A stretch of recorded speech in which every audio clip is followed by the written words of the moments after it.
Eu vos dei o poder de pisar em cima de cobras e escorpiões e sobre toda a força do inimigo, e nada vos poderá fazer mal.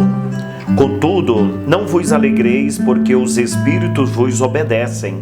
Antes, ficai alegres porque vossos nomes estão escritos no céu.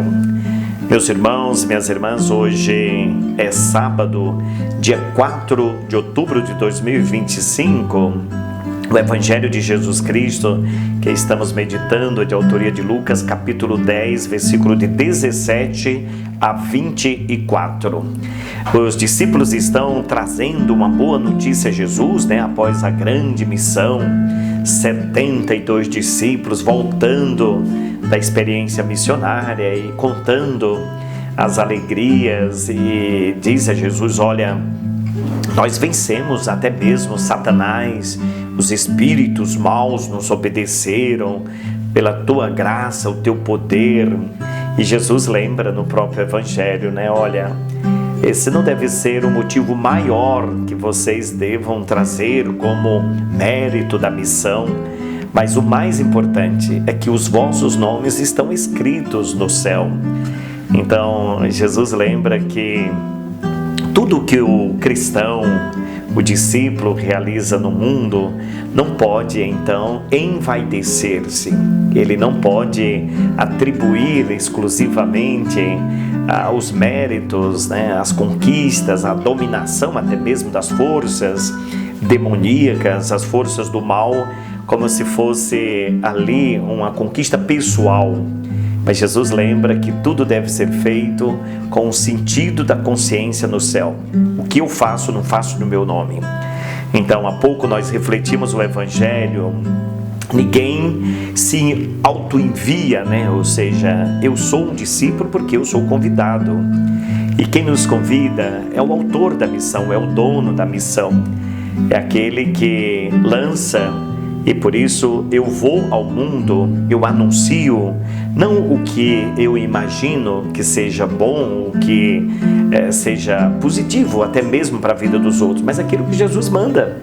Então eu sou enviado e eu anuncio aquilo que aquele que envia manda anunciar. O exemplo do grande santo de hoje é dia de São Francisco de Assis.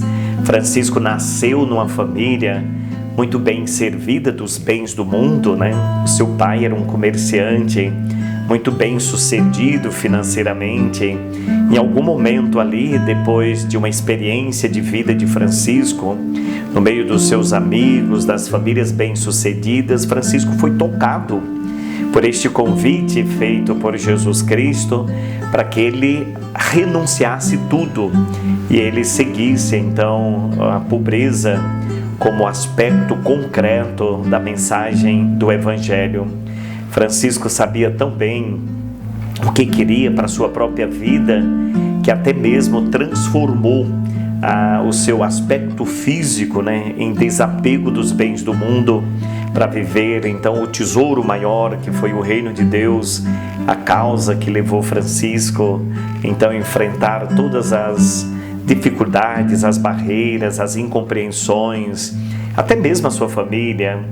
Eu não vou aqui contar a história de Francisco que nós conhecemos, E se não conhecemos, procuremos conhecer no dia de hoje. Mas até seu pai atribuía aspecto de loucura de Francisco, Então tentou amarrar Francisco como se ele estivesse louco, tivesse perdido a consciência. E o que era mais forte em Francisco, era a sede de levar à frente este chamado para ser essa presença nova do reino de Deus, vivendo uma pobreza, a pobreza ali no sentido mesmo da palavra, até mesmo as suas vestimentas, a sua aparência, tudo mudou em Francisco.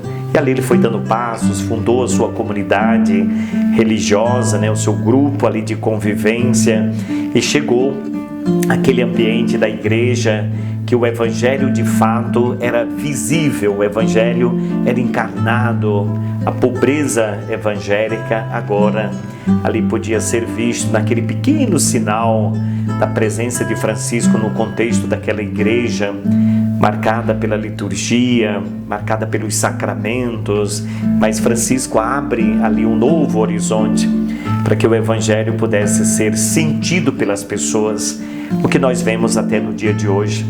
Então, Francisco, o autor, em defesa da vida, o patrono da ecologia, do meio ambiente, o defensor da vida. Nós conhecemos o Cântico das Criaturas, que vem de Francisco. Foi Francisco que idealizou o presépio, como nós temos hoje ali um Cristo colocado no centro da vida, amparado pelo seu pai José, sua mãe Maria, cercado de animais, da natureza, da beleza do mundo. Então, aquele que olha bem, um Cristo que, encarnado na pobreza do Evangelho, soube bem trazer ao mundo este sinal de esperança e de amor. Que no dia de hoje todos os devotos de São Francisco procurem também viver este sinal do Evangelho, desapegando dos bens do mundo para viver o bem maior, desapegando dos tesouros do mundo para viver o tesouro do céu, a alegria da beleza, da graça, de viver a nossa fé na simplicidade de Francisco. Que Deus te abençoe, abençoe a tua família, a tua casa. Viva São Francisco, nosso patrono aqui da nossa paróquia, localizada aqui no Jaguaré, na Arquidiocese de São Paulo. Que Deus nos abençoe, que São Francisco interceda a Deus por nós. Em nome do Pai, do Filho e do Espírito Santo. Amém.